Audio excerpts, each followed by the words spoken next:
So, when you hear the name Dostoevsky, what comes to mind? Probably these, huge, dense Russian novels, right? But what if I told you he wasn't just a raider, that he was one of the most profound explorers of the human soul who ever lived? This was a guy who went into the absolute darkest corners of what it means to be human.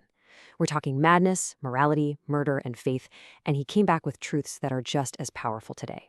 Okay, let's get into it. And hey, you don't have to take my word for it. Listen to this. The philosopher Friedrich Nietzsche, a guy who, let's be honest, did not hand out compliments, said Dostoevsky was the only psychologist he ever had anything to learn from. The only one. I mean, just think about that. That's a massive statement. It tells you Dostoevsky wasn't just spinning yarns. He was literally dissecting the human condition itself. So that's the real question, isn't it? Where does that come from? How does a person get that kind of X-ray vision into our deepest, darkest thoughts, our fears, our desires, all our contradictions? Well, as you're about to find out, his genius wasn't born in some comfy, quiet study. Oh no, it was forged in absolute crisis, in terror, and in suffering that most of us can't even imagine. All right, so let's rewind. Let's go back to the beginning. Before all that, before the abyss, he was this young, ambitious writer who just exploded onto the literary scene in St. Petersburg, a real revolutionary voice with brand new ideas. I mean, he was an overnight sensation. Can you imagine? He's just 24 years old, and his very first book, Poor Folk, is a runaway hit. The top critic of the time basically called it Russia's first ever social novel.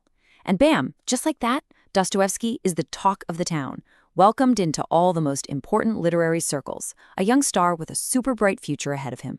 But, Dostoevsky wasn't the kind of guy to just sit back and enjoy the fame. He got pulled into the radical ideas swirling around at the time, and he joined this secret group called the Patrashevsky Circle. Now, on the surface, it looked kind of like a book club, but really, they were reading banned books, debating utopian socialism, and they were openly criticizing the autocratic rule of the Tsar, especially the whole system of serfdom. In 19th century Russia, these weren't just ideas, they were dangerous ideas, and they put him on a direct collision course with the state. And boy, did that collision happen. It came with this terrifying force that was about to shatter his brilliant career in the most brutal way you can possibly think of.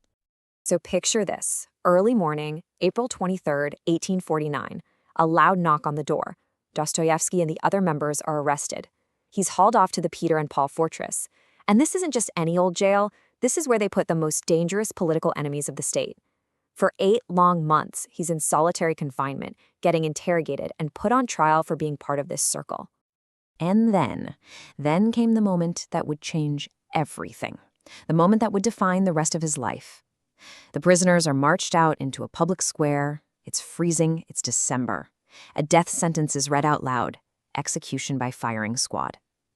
Dostoevsky has to stand there and watch as the first 3 men are tied to stakes, hoods pulled over their heads, soldiers raising their rifles.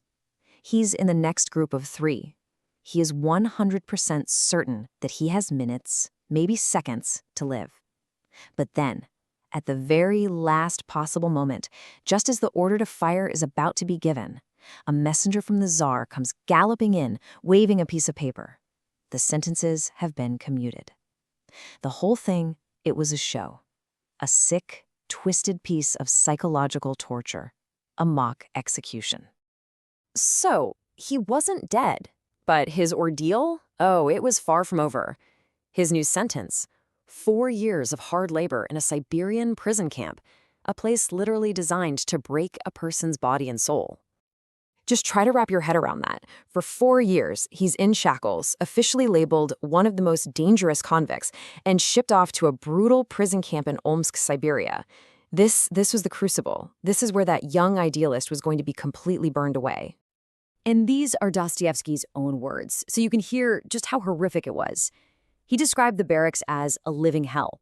He wrote about unbearable heat in the summer and freezing cold in the winter. Rotten floors, an inch of filth, vermin, and just the constant smell. Hundreds of men packed in like herrings in a barrel, with zero privacy, zero dignity, surrounded by the most hardened criminals in all of Russia. So in the middle of all this dehumanizing nightmare, he had one thing, just one. When he first got to Siberia, a group of women, the wives of other political prisoners from an earlier generation, gave him a copy of the New Testament. And for 4 whole years, that was the only book he was allowed to read. He read it over and over and over again until the pages were just falling apart. So here's the key takeaway, right? This whole experience didn't just change him, it completely remade him. The young idealist who walked into that prison, the utopian socialist who thought you could fix society from the outside, that guy died in Siberia. The man who walked out was a deep, spiritual philosopher, a committed Orthodox Christian. He wasn't just a social critic anymore. He had become an explorer of the human soul itself.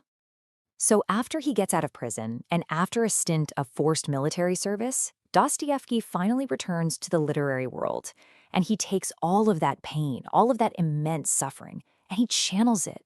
He turns it into some of the greatest literature ever written. And this is when the big ones start to appear.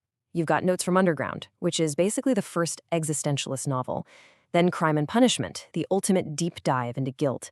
The Idiot, his attempt to portray a truly good man. Demons, a terrifying look at political nihilism. And then his final monumental achievement, The Brothers Karamazov. And you can feel his life experiences on every single page. He poured everything into these books. I mean, just look at a manuscript page like this one. His creative process wasn't some neat, tidy thing. It was a chaotic explosion. Just ideas, character sketches, frantic scribbles everywhere. The terror of that mock execution, the psychology of the murderers and thieves he lived with for 4 years, that desperate search for faith when you're surrounded by suffering, it is all right there, living and breathing inside his characters. So, where does that leave us? What's the takeaway here? What's the ultimate meaning of a life lived at such an insane extreme? This here is his final resting place, back in St. Petersburg.